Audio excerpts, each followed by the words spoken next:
Welcome to California Edition. I'm Brad Pomerance. We are joined today by Pete Aguilar. He is the mayor of Redlands. He is a nominee for a U.S. congressional seat in San Bernardino County, the 31st Congressional District, which is where exactly, sir? It covers from Redlands to Rancho Cucamonga, but it includes San Bernardino along the 210 corridor. Congratulations is in order. Tremendous victory, no doubt. You made it out of the top two primary system. How did that happen? Good to be with you again, Brad, Yes. as always. Well, you know, we worked hard. We knocked on doors. We had conversations with voters. We talked about our vision for the community, to grow jobs and to support our community. And I think that's what did it. But having that, you know, door-to-door contact with voters is really what put us over the top. What were voters saying to you? And I ask you specifically because you are from San Bernardino County, an area which really got hit hard during the recession, but seemingly is coming back. Right. And I think voters, you know, sense that. And as we were talking to people in neighborhoods, but you still see that folks are struggling. I mean, they're working harder, making the same wages. You know, Right. they all have a relative that was hit with a downturn. And so, you know, you're seeing more children living in with their parents, Right. grandparents helping taking care of their kids. I mean, you're seeing things, but everybody's, you know, committed to make this community better. And so they're not asking for much, they're asking for opportunity. And that's what we need to offer. I have to ask you about the top two primary system.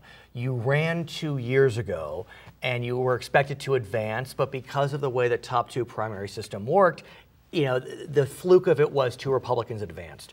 This time around, you did advance. What went right? How were you able to create the scenario whereby in a Democratic-leaning district, you were able to make the move? Well, I think our message worked, but you know, clearly having more time to communicate that, right, and to be able to, you know, I sat with you last time around. I remember. And I had 6 months in order Right. to run that campaign, and it's just not long enough to have that Right. conversation with voters. So I declared early. Right. We've been doing this for 16 months plus. So I think that mattered. You know, being able to build a coalition, but to talk about the issues, about increased infrastructure, about comprehensive immigration Right. reform, about creating jobs. You know, you really need to build that connection with folks. I want to talk to you about immigration reform because it is an issue that continues to be on the mind of residents of the Inland Empire, of Californians, and the entire nation. It is very interesting, in my opinion. I will interview members of Congress, often California Republicans, and it's hard to tell a difference between what they say and a California Democrat will say on the issue of immigration reform. A lot of support behind immigration reform in the California delegation. When I interview members of Congress from other states, it's a completely different conversation, and it appears highly unlikely we will see immigration reform in this Congress. What does that mean to you? What does that mean to your voters? Well, you know, it means that we're going to miss this opportunity. I mean, we clearly need comprehensive immigration reform. So what I would like to see out of congressional Republicans, especially those from California, is let's work to get this done. The new majority leader is from California. Right. If Republicans are serious about comprehensive immigration reform, there is a path to join hands with California Democrats and for us with the largest delegation in the United States Congress, right, in order to work together to accomplish this. So the time for talking is done. We need to see some action. And it's interesting you mentioned the new majority leader, Kevin McCarthy, represents Bakersfield, a district that's about a third Latino. Even though it's a Republican-leaning district, it's a district with several Latino residents. So, like you said, the analysis could suggest that should support a push for more immigration reform, but he's now majority leader because the prior majority leader, Eric Cantor from Virginia, the Richmond area, lost, some would argue, on the issue of immigration reform. It worked against him because he was seen as someone who was willing to negotiate. So where does Mr. McCarthy go with this? Well, and I guess it depends what congressional Republicans want to go with this. You know, the reality is if we really want to help our communities, if we want to put policy and good governance above politics, then we should be able to make this happen. It's what the United States Senate did with an overwhelming vote. Right. And the United States House should take up that bill and we should at least put it up for a vote and to see where people stand. For argument's sake, you're victorious in November, you get to the Congress in January, the Democrats in the minority still. That's what predictions suggest. It'll probably be a status quo election in the House. What do you do then on immigration reform? Because there would not have been a mandate for immigration reform. It would be a status quo House. So how do you use your voice to try to push the issue at the end of the second Obama term. We've still got a ways to go with the campaign. I appreciate the hypothetical, right. and it's. But honestly, but it's a fair question. You know, what will you do in January? You're elected. Your voters are telling you, we want immigration reform. And I'm sure they are. I mean, think about your district. You know, Anglos, Latinos, it's still a big issue. Well, the mandate I'll have at that point is to build a broader coalition. You know, it won't matter that I deliver a single vote for immigration reform. You know, that's a vote that should be there in the House for the seat that we represent and the communities that we represent. So, you know, my ability to work together with folks in order to help bring further light to the issue, and that means reaching across the aisle. I've worked on a city council, as you know. We work in a bipartisan fashion to put the city forward. And there's a mix of Democrats and Republicans, but we've balanced the last 5 city budgets. We've done the right things by the community, and that's what I would hope and impart on my colleagues. And let me ask you about the status of the Democratic Party in the Congress. I often speak with members of the Sacramento delegation, those that may move on to Washington, D.C. For example, Ted Lieu, who is a member of the California State Senate. He's a nominee for a congressional seat in the Los Angeles County area. He's been in a body that for 10 years, since he's been there, has been overwhelmingly Democratic. Should Mr. Lieu win and Mr. Aguilar win, you're likely going to be in a body where the Democrats are in the minority. You know, he has the experience of enjoying majority status. You haven't been there yet, but what do you do with that? You know, how do you, in such a polarized Congress, become effective? Well, you advocate for issues that are important to your community. So you talked about one, immigration, but by any metric, if you look at joblessness, if you look at poverty, if you look at transportation and infrastructure investment, the Inland Empire is poised to be able to raise our hand and to say, we need support. We need further investment from the federal government that will help stimulate economic development, economic growth, and create jobs. So those are the things that a member of Congress can do, whether they're in the majority or the minority. You know, I should be telling our story about the Inland Empire, how we're perfectly situated between the ports of Long Beach and LA and the rest of the United States, how we do suffer from environmental issues as a result of that growth, but how our people are just, so committed to a better quality of life. And we just need folks to advocate that message, and I'm confident that the Inland Empire will do well and grow and thrive. So when you arrive, presuming you arrive, you'll get to make some requests in terms of committee assignments, in terms of your bailiwick, what you'd like to become an expert in. Have you thought about it? Ms. Pelosi, I'd like to be on XYZ committees.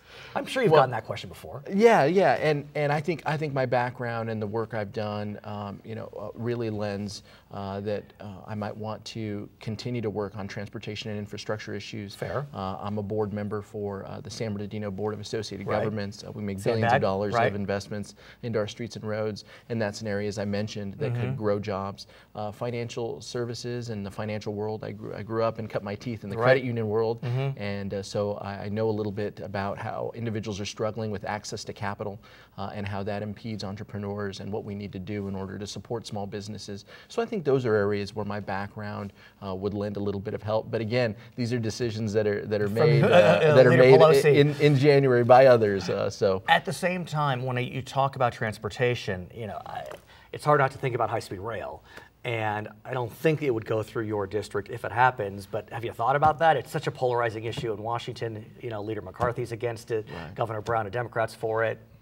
Yeah, the tough part for the Inland Empire and even the broader Southern California is where's the benefit? Show us the benefit of economic development and growth around that line.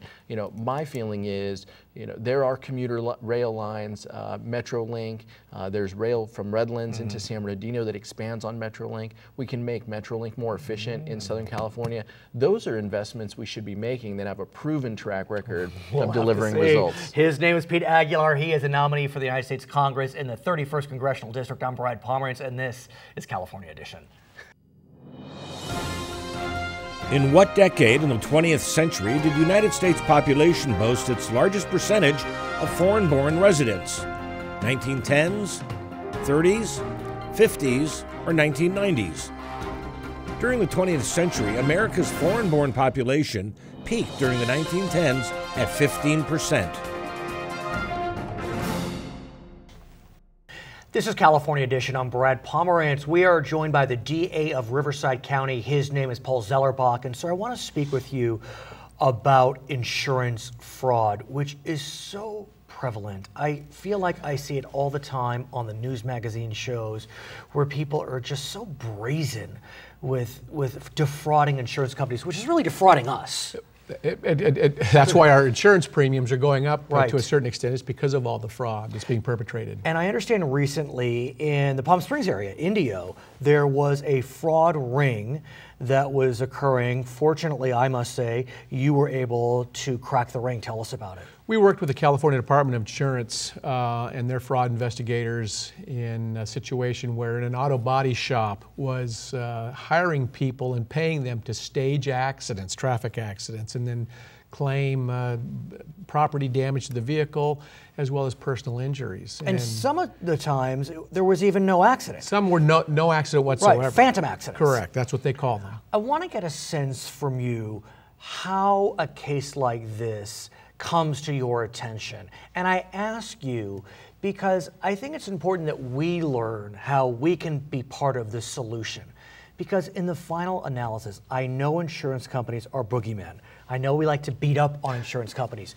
But with more fraud, like you said, comes higher claims. So it's really in our collective benefit to ferret out insurance fraud. We're paying the price for Right. that fraud. I think insurance companies are becoming more aware, more sensitive to these types of situations, and when they suspect some type of fraud, they immediately refer to the DA's offices throughout the state of California. And when you get a reference, I know it's a general question, but usually there's some fraud going on? Yeah, usually there is, just like in a situation where we have car arsons, cars on fire. Let's talk about that. You just told me about that.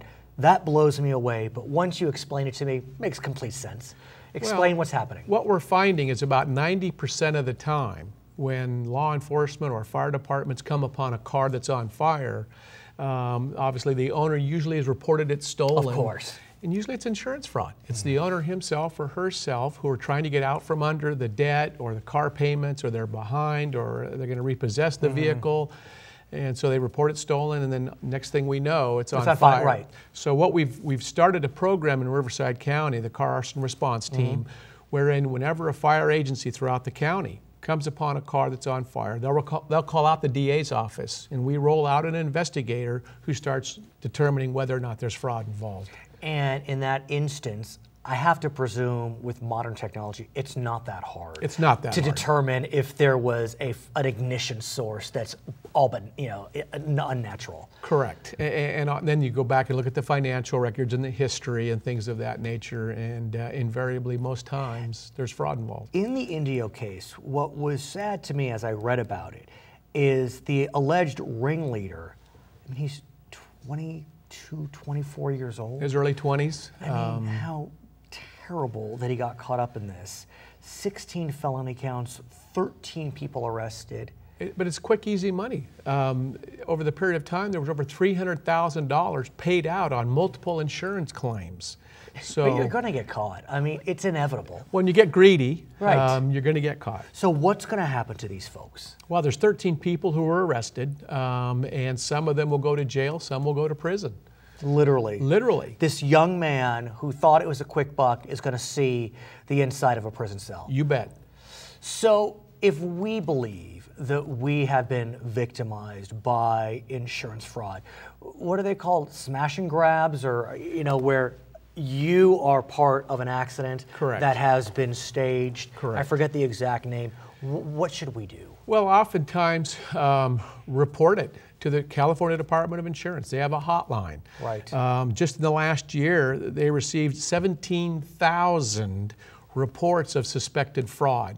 And then what they do is they do an initial evaluation, and when they think it may be criminal, they'll report it to the DA's office. And last year alone, Riverside County DA's office received over 1,200 referrals from the California Department of Insurance regarding potential frauds committed in this county. And were those frauds the type that I just described, where it was a staged accident? Many were. So what then happens? I mean, I ask because it can be a little unnerving, and it's scary. If someone's willing to stage a car accident could go wrong, and there could be injuries. And so what would you say to someone who believes that they may have been victimized but are afraid of getting involved? They can do it anonymously. Oh, really? Oh, sure, you bet. They can refer to their own insurance company, and then their insurance company can refer it back to the California Department of Insurance or contact the DA's office. We see that a lot. I want to jump ahead if I may. I know we weren't planning on talking about this, but I was very compelled by a conference in which you are participating. It's coming up in October. It's a few months away, but I read through the materials, and I think it's just terrific that you are getting involved in this conference, which will be headquartered, by the way, in Riverside. Correct. But we're giving you plenty of notice so you can plan for it if you'd like to attend it. It is in October. It is. I don't know if I have the dates in front of me, but we'll put it on the screen for sure. It's the 2014 Anti-Bullying Institute. Give us a sense of what that is. Well, it's the first one of its kind, and we have seen more and more bullying. You know, when you used to go to high school, you had your high school bully, but no longer. With the use of the internet, bullying has taken on a whole new dimension. I was reading on the website, and I don't know if you saw this, one of the speakers who will be joining the conference, her daughter committed suicide after some cyberbullying, which her daughter believed was being conducted by a teen contemporary. Correct. When in reality, the perpetrator was, do you know? No. Was the parent. Oh. Pretending to be a teen. It was a parent living vicariously in a very sick, warped way through their teen child and led this girl to suicide. Well, today with Facebook and the internet and tweeting and things of that nature, and every child now, especially high school age, has their own cell phone or iPhone or whatever, bullying takes on a whole new... But could you imagine a parent subbing in, acting as a teen, and being so brutal and vicious that they proceeded to circulate the cyber messages and led this child to death? Well, and now think what that parent has to live with for the rest of their life. Hopefully jail, if you ask me. Well, that just the thought of causing your own child's death. Right, but it was an outside. It was, you know, it was an outsider parent. Right. You see, it was a parent, a neighbor parent who was bullying the child. But still, it's stunning on so many levels. I actually literally witnessed my daughter be victimized by a cyberbully. It was happening before my eyes as the text messages were coming in. And it is chilling to see the impact a text message can have. The text message that threw her over the edge, sir, was one of the emoticons with an angry face. Again. Could you imagine? Just that one little emoticon. Well, absolutely. But to think about bullying years ago, it was personal. It was face-to-face. Now it's anonymous. It can be so egregious and so offensive. So what do you hope will take place at this conference? It's just getting underway. What are you looking toward? We're looking to educate people, inform people, and if you're educated and informed, then you can stop it from happening and be more proactive in reporting it and not letting it occur in the first place. Is there a place for law enforcement in a bullying type of situation? When I was a kid, law enforcement didn't get involved, and I really wonder whether that was appropriate. They do now. Right. Now law enforcement has oftentimes what we call school resource officers that are actually on the campus. So they're right there, and they hopefully can get informed about these types of situations and intervene or take some proactive... But what about a DA, for example? I mean, some of these bullying incidents, to me, they're blatant harassment, you know, terroristic threats. But will a juvenile ever see a courtroom because of it? Absolutely. We've prosecuted many criminal threat types of situations. It's got to be pretty extreme before the DA's office gets involved, but certainly on occasion we have. His name is Paul Zellerbach. He is the DA for Riverside County. My name is Brad Pomerance. We thank you for watching California Edition. What percentage of school assailants report having felt bullied, persecuted, and/or threatened by others? 38, 59, 75, or 87%. According to the FBI, 75% of school shooters have felt bullied, persecuted, and/or threatened by others.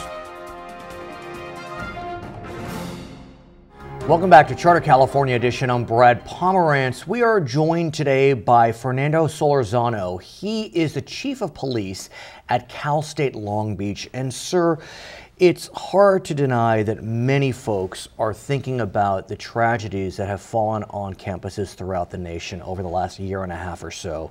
Since Sandy Hook in Connecticut, about 75 school shootings. We think about what happened in Oregon recently at UCSB. I mean, Cal State Long Beach, big campus, you know, knock on wood, it hasn't happened here, but it could. Absolutely, yes it can. So talk to us about your feelings about what's been happening and what you're doing to try to prevent such a tragedy. Okay, well I think one of the first things that come to mind is facing the reality that we live in today. Right. Okay, we understand that these incidents are happening, and they're happening a little bit more often than we probably would like. Right. So, you know, with such a task at hand, you know, in my opinion, you know, one of the better things we want to be able to do is prepare ourselves. Right. And let's talk about that preparation sooner than I expected, but I want to talk to you about what CSULB did recently, and that was you literally held an active shooter drill on campus. Yes. It was in the summer of 2013, and I want to get a sense of what that looked like. What happened on that day? Okay. So this drill really is an evolution of what I like to, you know, refer to as our critical response to a critical event such as an active shooter. So this would be the second phase of our evolution of this type of training. First phase being the very specific training that's involved with the officer response. Okay. Okay, the second phase is now the joint effort with the agencies, you know, local to us, i.e. Long Beach PD, Long Beach Fire. This part of the training dealt with our in-house resources, as an example, our health center. So we had over 200 participants taking active roles in this drill. You know, it's interesting. I recently spoke with a sheriff in a Central Coast county, and he explained to me that the way that law enforcement is addressing these types of situations is different than, let's say, back in Columbine.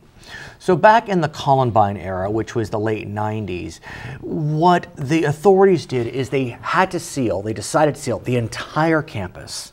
It wasn't until the entire campus was completely secured that they allowed paramedics in. And the sense was that some of the children may have died because they sealed the campus, they secured the campus before paramedics were let in. Now, as I understand it, what law enforcement is looking to do is kind of secure certain areas. And so even if something is still going on, they will let paramedics in because that area has been secured. Is that what you're seeing as well? Yes, in fact, our drill dealt with that specific situation, with that scenario, where police officers initiated a response, went after the threat in attempts to neutralize it. Then we saw fire department come in right after and start doing some critical triage to try to extract some of those victims, you know, that were in the line of fire. Because the reality is, if you know of the perpetrator is not in a certain area of campus, why not let the paramedics on that area? I mean, it's undeniable they've secured that area, but that I had no idea that is not what happened at Columbine. Right, that is correct. They literally waited for the entire campus to be, is it swept? Is that what it would be called? Right, it would have been swept, would have been secured. So obviously, since Columbine, it had been a huge learning curve experience for us where we no longer wait. Right, so let's back up if we can. So, well, actually, let me ask you about the active shooter drill. How did it go? It went really well. It was a good testing process for Long Beach Fire to test exactly that. That information you just shared. And they were able to, you know, do some good assessments, analyze, you know, their response, analyze the different dynamic situations that take place, and able to, you know, form, you know, some guidelines for themselves, so a process that they will follow in the future. It was a good opportunity for law enforcement to work very close with fire. And a means to be a little bit more resourceful, you know, in such, you know, very, you know, traumatic type of situations. What's crazy about these types of scenarios is, as an example, Isla Vista, I believe there were 9 crime scenes, even though there was only one perpetrator, 9 crime scenes, because he, as we know, was driving through that small town. And so what challenges does that present for law enforcement like yourself? Probably one of the biggest challenges is staffing, and having the resources. So when you have crime scenes that are spread out so far and wide, you really got to do everything you can that's possible to secure the crime scene. So you need the resources, you need the staffing, and then you just got to follow a very methodical process so you don't miss anything. So let's back up if we can. So obviously we want to avoid an active shooter, but in the final analysis, to avoid that, we really need to be aware of our friends and family and how they're feeling. And in a campus community, that is so critical and so pivotal. The irony behind the Santa Barbara situation was that the perpetrator's parents were aware that he was descending into mental illness, and they were doing their best to try to recover him from the depths of depression, anxiety, psychosis, whatever it was.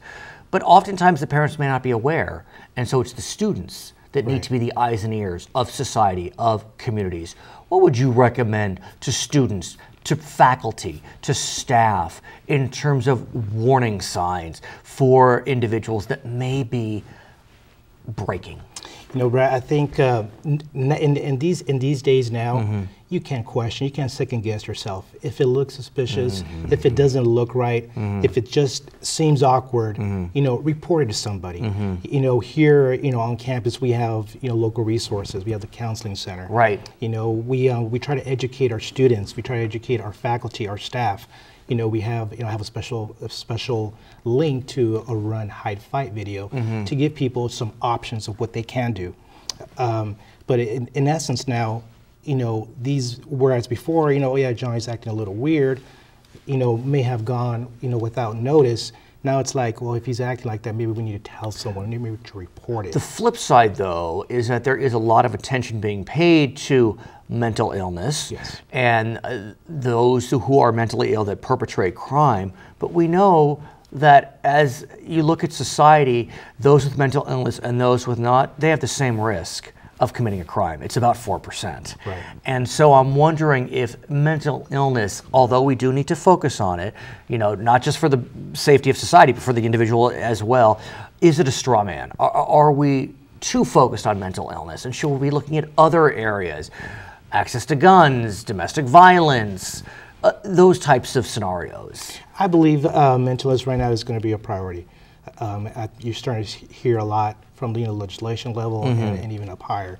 But no, I would agree. I think you know, you got to look at all, you know, the different areas that might encompass you know, the behavior, you know, such as you mentioned. So I think it's important that we just don't very quickly or without give some due diligence look at it, you know, all those other surrounding factors, you know, that could also contribute to violent behavior. You know, right now mental illness seems to be the focus, and I'm sure that, you know, as more professionals start to really assess and analyze these different situations, we may come up with some different avenues as far as helping us to respond. What's interesting about LA County being a large county is this county does have what's known as co-response units, which allows officers to access the resources of a mental health professional if they need to go on a welfare check. Not all counties have that, and even LA County has, you know, maybe 50 if they staff up. What can be done to improve the welfare check system? I mean, you're not a PhD in psychology. So, you know, one of the first things that comes to mind, Brad, is I think is education. You know, education and training. We got to educate a little bit more our police officers, you know, when they do respond. You know, so they can make the call to call the professionals. You know, here locally on campus, you know, maybe it's time to start looking at getting a team together that we can call someone from our local resources to come out and assess a student, a faculty member, staff member, just so that we can be a little bit more proactive rather than reactive. Well stated. His name is Fernando Solorzano. He is the Chief of Police of Cal State Long Beach. My name is Brad Pomerance, and this is California Edition.